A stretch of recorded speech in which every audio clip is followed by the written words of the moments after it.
बिस्मिल्लाहिर्रहमानिर्रहीम। अस्सलाम वालेकुम। तैयब अनवर राव अपनी नई वीडियो के साथ हाजिर हैं। और आज की जो वीडियो है हमारी जो मेरी प्रीवियस वीडियो है उससे रिलेटेड ही है, लेकिन थोड़ी सी डिफरेंट है। और आज की वीडियो बड़ी यूज़फुल वीडियो है ऐसे लोगों के लिए जो कि चाह रहे हैं कि एक नेचुरल जो रिसोर्सेज हैं उसको यूटिलाइज कैसे किया जा सकता है, और मॉडर्न हाउसिंग जिसको स्मार्ट होम्स कहते हैं वो किस तरह से पाकिस्तान में अभी ज़रूरत का तो आपको अंदाज़ा है कि कितनी ज़रूरत है, लेकिन उसको बनाने के लिए लोग किस तरह से काम कर रहे हैं और असल स्मार्ट होम्स होते क्या हैं। तो खुशकिस्मती से आज हमारे साथ डॉक्टर इरफान यूसुफ साहब मौजूद हैं जो कि एक्सपर्ट्स हैं, और इनसे बात करते हैं। अस्सलाम वालेकुम डॉक्टर साहब। वालेकुम सलाम जी। ताहिर साहब बहुत शुक्रिया, कैसे हैं? जी अल्हम्दुलिल्लाह। अच्छा डॉक्टर साहब, मैं सबसे पहला सवाल मेरा ये कि स्मार्ट होम्स आजकल हम डिफरेंट सोसाइटी में देख रहे हैं, स्मार्ट होम्स का आइडिया बड़ा फ्लोट कर रहा है। एक्चुअल स्मार्ट होम्स होता क्या है उसके बारे में थोड़ा सा मुझे बताइएगा। जी बेसिकली स्मार्ट होम्स एक बड़ा ब्रॉड कॉन्सेप्ट है और ये दुनिया भर में इम्प्लीमेंट भी हो रहा है काफ़ी अरसे से और लोग स्विच कर रहे हैं। बेसिक थीम ये होता है कि आप उस एक ऐसी लोकेशन जिसमें आप रह रहे हैं वहाँ पे आप नेचुरल रिसोर्सेज को मैक्सिमम यूटिलाइज करें। लाइकवाइज आप सूरज की रोशनी का इस्तेमाल सबसे ज़्यादा से ज़्यादा करें। आप हवा का इस्तेमाल अपने जो है मुख्तलिफ ज़रूरियात के लिए ज़्यादा से ज़्यादा करें। आप पानी जो बारिश का पानी है उसका इस्तेमाल करें। आप जो पानी वेस्ट हो रहा है आपका उसको आप रीयूज़ करें, यूटिलाइज़ करें।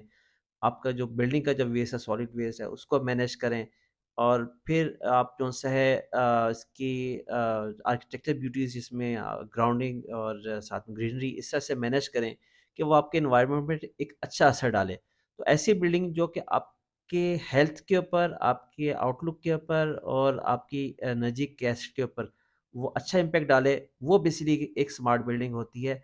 जो एक यहाँ पे कॉन्सेप्ट चल रहा है पाकिस्तान में कि हम स्मार्ट फिक्सचर्स लगा देते हैं, हम ऑटोमेट कर देते हैं बिल्डिंग को और एलईडी लाइट्स लगा देते हैं या फिर इवन सिंपल सोलर भी कर देते हैं। ये करके हम समझते हैं शायद हमने बिल्डिंग को स्मार्ट कर दिया। ये एक बड़ी छोटा-सा कंपोनेंट है इस ओवरऑल स्कीम में। एक्चुअल स्ट्रीम स्टार्ट होती है फ्रॉम द आर्किटेक्चर डिज़ाइन। तो बिल्डिंग का आर्किटेक्चर ही ऐसा होना चाहिए, उसकी ओरिएंटेशन, उसकी डायरेक्शन, उसकी एग्ज़ीक्यूशन, उसके फिक्सचर्स इस तरह से डिज़ाइन किए जाएँ कि हम जो से नेचर को ज़्यादा से ज़्यादा यूज़ करें। इसको हम बेसिकली ब्रॉड टर्म में नेचर बेस्ड सॉल्यूशन कहते हैं बिल्डिंग में और नेचर को हम यूटिलाइज़ करते हुए हम अपने एनर्जी एनवेलप को नेचुरली रिड्यूस नेचर को मैक्सिमाइज़ करें और आर्टिफ़िशियल जो सप्लाई जैसे बिजली है और गैस है, उसको हम रिड्यूस करें। उससे बेनिफिट ये होता है कि आपकी जो एनर्जी बिल है, वो काफ़ी रिड्यूस हो जाता है। आपकी जो है कि वेंटिलेशन बहुत अच्छी होती है बिल्डिंग की, सूरज की रोशनी बड़ी अच्छी आती है, तो उसको जो बैक्टीरिया और वायरसेस हैं, वो बिल्डिंग में पनपते नहीं हैं, जिसकी वजह से आपकी हेल्थ बहुत बेहतर होती है। फिर बिल्डिंग का एक नॉर्मल एक स्ट्रेस होता है एनवायरनमेंट में जब आप हवा अगर साफ़ ना हो, तो वो आपके मेंटल स्ट्रेस का काम करती है। वो मेंटल स्ट्रेस रिलीव होता है तो फिर आपके नेचुरली आप खुशगवार मूड रहता है, खुशी होती है, खुशगवार मूड होने से आपकी सेहत पे बड़ा अच्छा इम्पैक्ट पड़ता है और फिर आप बड़ी अच्छी एक ताज़ा ज़िंदगी जो है गुज़ारते हैं। तो ये ओवरऑल फीचर्स हैं। इसमें जब हम इसको डिज़ाइन करते हैं आर्किटेक्चर में तो इसमें कुछ नेचर जो से ईंटें जो हम इस्तेमाल करते हैं, ईंटें थोड़ी-सी डिफरेंट होती हैं जिसको मशीनी ईंटें कहते हैं। इंसुलेशन का काम करते हैं, कुछ जगह हम हवा का एज़ इंसुलेशन यूज़ करते हैं, कुछ जगह हम इंसुलेशन मटीरियल इस्तेमाल करते हैं। फिर लोकल मटीरियल इस्तेमाल करना बड़ा ज़रूरी होता है बिकॉज़ हमारा अपना कंस्ट्रक्शन मटीरियल जो हमारे अपने मुल्क में अवेलेबल होगा, वो हमारे एनवायरनमेंट के हिसाब से वो ज़्यादा सूट करता है। वो हमारे एनवायरनमेंट के हिसाब से होगा तो हमारी बिल्डिंग के साथ जब फिक्स होगा, तो हमें कोई एडेड एनवायरनमेंटल हैज़ार्ड क्रिएट नहीं करेगा। तो ये ओवरऑल कैस्केड है जो कि एक स्मार्ट बिल्डिंग की तरफ लेके जाता है। अच्छा डॉक्टर साहब, स्मार्ट होम्स के लिए जो पाकिस्तान में अब तक जो काम हुआ है, आप क्या समझते हैं अभी तक स्मार्ट होम्स पे उस लेवल पे काम हो चुका है? और आपने पाकिस्तान में जिस तरह से आप बता रहे हैं, आप कह रहे हैं कि बेसिक जो जहाँ तक मुझे समझ आई है, पहले आप डिज़ाइन की बात कर रहे हैं कि उसके लिए एक एफिशिएंट डिज़ाइन होगा जिसमें से नेचुरल लाइट बेहतर आए, वेंटिलेशन एक बेहतर आए, और उस पे जो कॉस्ट है, एनर्जी कॉस्ट है, वो रिड्यूस हो। आप उस तरह से डिज़ाइन हमें तो नॉर्मली नज़र नहीं आ रहे। आप बता सकते हैं कि कहाँ-कहाँ ये स्मार्ट होम पाकिस्तान में देखा, या अभी तक कौन-कौन सी कंट्री ने ये आइडिया अभी तक अडॉप्ट किया है? पाकिस्तान में भी टुकड़ों में ही तो कॉन्सेप्ट चल रहा है। जहाँ पे जी11 में एक घर है स्ट्रीट 12 में, वहाँ पे साहब ने अच्छी इंसुलेशन की और ओरिएंटेशन उसकी अच्छी घर की, तो उन्होंने काफ़ी उसको बेहतर किया। इसी तरह लाहौर में जौन-सा है 2 घर मैंने विज़िट किए हैं। उन्होंने इसको फिर कपल किया विद रूफटॉप गार्डनिंग के साथ, उसको उन्होंने काफ़ी खूबसूरत बनाया। लेकिन रूफटॉप गार्डनिंग का सिर्फ़ एक इश्यू जो जैसे हमारे एनवायरनमेंट में आता है, वो ये होता है कि बरसात में कीड़े बहुत ज़्यादा आते हैं, तो वो फिर बिल्डिंग के लिए थोड़ा-सा वो फिर हेल्थ इम्पैक्ट डालते हैं, तो एक वो इश्यू होता है। कराची में मैंने 3 घर विज़िट किए हैं जो कि बड़े खूबसूरत आर्किटेक्चर के साथ उन्होंने बनाए और फिर उसको बल्कि रादर उसको सर्टिफ़ाई भी किया एसजीएस ने कि ये स्मार्ट होम्स हैं इनटू नेचर। लेकिन अगर मैं दुनिया में बात करूँ तो यूरोप में बहुत ज़्यादा प्रोजेक्ट्स चले हैं, Germany, Spain, Norway, Sweden, America में मैंने जो है कमर्शियल बिल्डिंग्स भी देखी हैं, रेज़िडेंशियल बिल्डिंग्स भी मैं खुद गया हूँ। वहाँ पे नेचर को बहुत ज़्यादा इस्तेमाल किया जाता है, बल्कि now this is a drive all along, क्योंकि दुनिया में कॉन्सेप्ट ये चल रहा है कि हमने अपनी इमिशंस को रिड्यूस करना है। जब इमिशंस को रिड्यूस करना है तो सबसे बड़ा जो है एलिमेंट होता है कि ह्यूमन इंड्यूस्ड जो से इमिशंस उसको कैसे कम करें। तो हम जब बिल्डिंग्स डिज़ाइन की बात करते हैं तो ग्रीन बिल्डिंग का जो कॉन्सेप्ट है वो इस वक़्त one of the major area है फॉर द इमिशन रिडक्शंस, जिसको दुनिया ने माना है और इसको पर रेटिफ़ाई किया है। इसी को लेते हुए गवर्नमेंट ऑफ पाकिस्तान भी कुछ इनिशिएटिव ले रही है, ग्रीन बिल्डिंग डिज़ाइन कोड लेके आ रही है। तो फ्यूचर में इंशाल्लाह वो इम्प्लीमेंट होंगे। फर्दर यूरोप के साथ-साथ हमारे ईस्ट एशिया में, हमारे अपने साउथ एशिया में पर्टिकुलरली इंडिया, बांग्लादेश, श्रीलंका, ये लोग इसके ऊपर काफ़ी काम कर रहे हैं। चाइना में इस वक़्त नई जितनी भी बिल्डिंग्स बन रही हैं, वो मैंडेटरी है उनके लिए कि वो स्मार्ट डिज़ाइंस के साथ एग्ज़ीक्यूट हो जाए। तो हमने बेसिकली आइडिया तो हम वो अडॉप्ट कर सकते हैं, लेकिन इसका जो डिज़ाइन फीचर्स हमारे नेचुरल जो हमारे लोकल एनवायरनमेंट के हिसाब से हों। मेरी एक दफ़ा बात हो रही थी एक जर्मन कंसल्टेंट के साथ, हम लोग यहाँ पे लेके आए थे, हम एक कमर्शियल बिल्डिंग डिज़ाइन करा रहे थे। तो उन्होंने जो बात मुझे कही वो बड़ी चुभी मुझे। वो ये थी, उन्होंने कहा कि आप लोगों ने अपने ट्रेडिशनल बिल्डिंग डिज़ाइंस को छोड़ के यूरोप को कॉपी किया, जिसकी वजह से आपका जो-सा है बिल्डिंग आर्किटेक्चर तबाह हो गया और आपने अपने लिए एक मुश्किल खड़ी कर दी। आपके बुज़ुर्ग बहुत अच्छी बिल्डिंग डिज़ाइन किया करते थे, उनकी हाइट्स नॉर्मली थोड़ी ज़्यादा होती थी, ऊपर वेंटिलेशन अच्छी होती थी, वेंटिलेटर्स वेंट्स साथ लगे होते थे।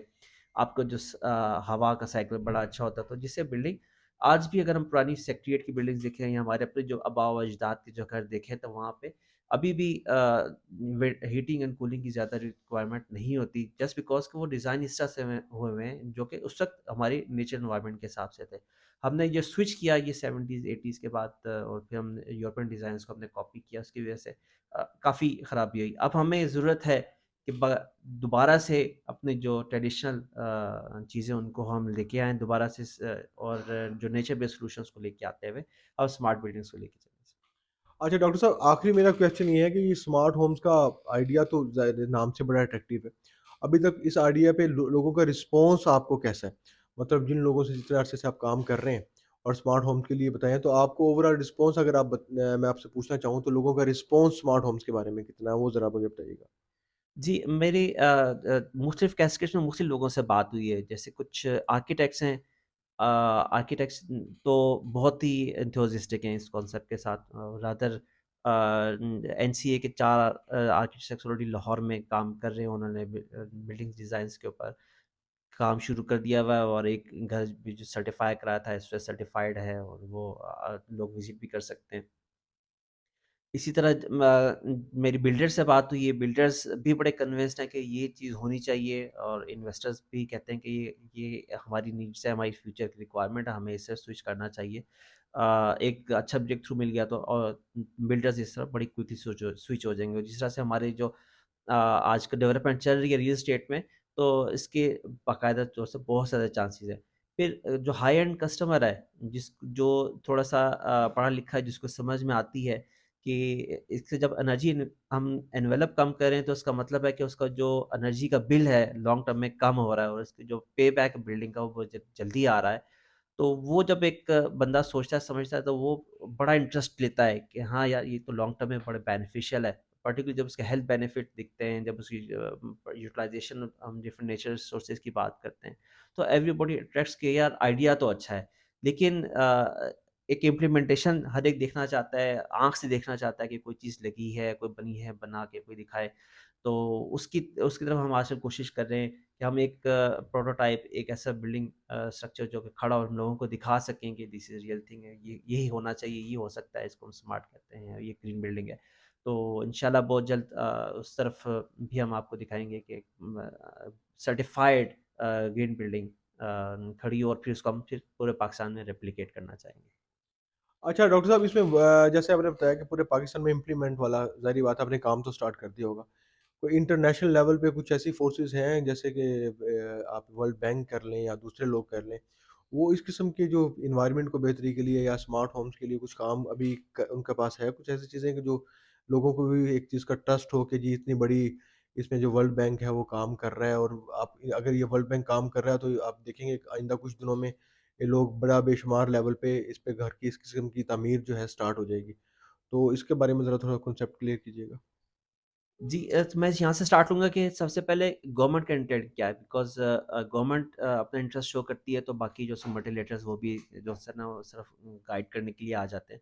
तो हमारी जो मिनिस्ट्री ऑफ क्लाइमेट चेंज है और पाकिस्तान इंजीनियरिंग काउंसिल, इनकी मुशावरत और उनके कोलैबोरेशन से ग्रीन बिल्डिंग कोड बन रहा है और वो बहुत जल्द अनाउंस हो जाएगा। तो गवर्नमेंट का इंटेंट है ग्रीन बिल्डिंग्स को प्रमोट करने का। और जब पाकिस्तान ने एक कमिटमेंट की है दुनिया के साथ कि वो अपनी इमिशन रिडक्शंस करेगा, जो भी फ्यूचर में प्रोजेक्टेड इमिशन होंगे उसे रिड्यूस करेगा, तो उसमें ग्रीन बिल्डिंग्स के कॉन्सेप्ट को उन्होंने ऑलरेडी कॉन्सेप्चुअलाइज़ किया हुआ है कि फ्यूचर में बिल्डिंग्स के आर्किटेक्चर को स्विच करना है। जब हम मल्टीलेटर से की बात करते हैं तो अभी मैंने एक इम्प्लीमेंटेशन प्लान प्लान बनाया है for the government with the support of UNDP. UNDP का बड़ा इंटरेस्ट है, बल्कि अभी हम तमाम सूबों में गए थे और तमाम सूबों के जो से रिस्पेक्टिव एंटिटी से उनसे जाके हमने बात की और वहाँ पे हमने जब इस कॉन्सेप्ट को बात की तो उन्होंने बड़ा अप्रिशिएट किया। पर्टिकुलरली हमारे northern areas, AJK, Gilgit Baltistan, फिर बलूचिस्तान में भी बड़ा इसको सपोर्ट किया। सिंध वाले भी काम करना चाहते हैं इस फील्ड में। तो एक इंटेंट क्रिएट हुआ, यूएनडीपी ने भी इंटरेस्ट शो किया, उन्होंने कहा कि हम यहाँ पे इसके लिए कैपेसिटी बिल्डिंग भी कर सकते हैं, इसके लिए सॉल्यूशंस भी ला सकते हैं और फर्दर को अच्छा प्रोजेक्ट, ग्रांट का प्रोजेक्ट भी लाया जा सकता है। सिमिलरली मेरी वर्ल्ड बैंक के साथ भी डिफरेंट डिस्कशंस चल रही हैं। वर्ल्ड बैंक भी बड़ा इंटरेस्टेड है कि इसको पाकिस्तान में इम्प्लीमेंट किया जाए, उसके लिए वो कैपेसिटी बिल्डिंग जो से इन्वेस्टर्स हैं, डेवलपर्स हैं, उनकी ट्रेनिंग, कैपेसिटी बिल्डिंग के लिए बात करना चाहते हैं, मटेरियल लाने के लिए, सप्लाई चेन, वैल्यू चेन बनाने के लिए। और they are interested to work on, थोड़ा-सा एम्फसाइज़ करने की ज़रूरत है, उनको थोड़ा-सा इंटेंट और दिखाने की ज़रूरत है। अभी थोड़ा-सा ये फ्लडिंग की वजह से थोड़ा-सा सा एक डाइवर्जन है, गवर्नमेंट पाकिस्तान का भी एक फ़ोकस है कि पैसा उस तरफ जाए जहाँ पे इस वक़्त हमारे फ्लड अफ़ेक्टेड एरियाज़ हैं। अगर तो ये एक कैलेमिटी हमारे पास ना आई होती तो एटलीस्ट 2 से 3 प्रोजेक्ट अच्छे हमारे स्टार्ट हो जाने थे। लेकिन हम बड़े कॉन्फिडेंट हैं कि इंशाल्लाह 2023 जून के बाद जो से मल्टीलेटर्स इस स्ट्रीम में आना शुरू हो जाएँगे। प्लस इसका एक कार्बन इमिशन रिडक्शन का जो एक कॉन्सेप्ट है उसके ऊपर भी जो है काफ़ी कंटेंट है, जिसके भी कार्बन क्रेडिट्स अर्न कर सकते हैं, उसकी सर्टिफिकेशन भी होती है और फिर कार्बन क्रेडिट सेलेबल भी है। तो एक बड़ा एक फाइनेंशियल बेनिफिट भी इसका है। तो ये चीज़ें जो सी अभी अभी चल रही हैं, अंडर डिस्कशन है और फ्यूचर में ये मार्केट डेवलपमेंट इंशाल्लाह आपको नज़र आएगी। Thank you so much doctor साहब, आपसे इतनी बड़ी मुफीद गुफ्तगू हुई, और स्मार्ट होम्स के बारे में इंशाल्लाह डॉक्टर साहब की रहनुमाई हम लेते रहेंगे, और कोशिश करेंगे कि एक्चुअल किसी साइट पे आपका दोबारा इंटरव्यू किया जाए और आपसे जो मज़ीद जो है मालूमात ली जाए। Thank you so much doctor साहब। बाकी नाज़रीन आज के लिए इतना ही काफ़ी है, इंशाल्लाह मुलाकात हुई आपकी नेक्स्ट वीडियो पे। तब तक के लिए अल्लाह हाफ़िज़।